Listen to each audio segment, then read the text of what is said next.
Ez ilyen. Blog. Ez olyan. Hamarosan véget ér az első sikeres üzleti videóforgatási nap. Aztán gondoltam, hogy egy pár gondolatomat így akkor megosztom. A mai nap milyen hatással van a jövőre, a jövő videóira? Amit most csinálunk, tehát ez a videós napló, videós blog, videós jegyzet. Tehát, hogy persze nagyon fontos az a fajta kirakat, amiről az egyik vendégünk is beszélt, ügyvéd úr beszélt róla, hogy az fontos, hogy a cégnek egy jóféle, látható kirakata legyen, ami egyből érthető, egyből kommunikálható.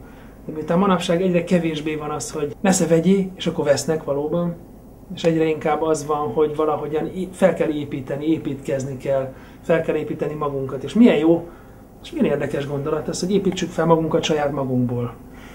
Csináljunk olyan videókat, csináljunk olyan közösségi bejegyzéseket, csináljunk olyan profilokat, csináljunk olyan projekteket, csináljunk olyan magunkat, amik magunk vagyunk, saját magunk. Építkezzünk saját magunkból. Ezt csináljuk úgy, ahogyan ez jól esik, és másokat nem sért. Most ki tudja, lehet, hogy ez működni fog.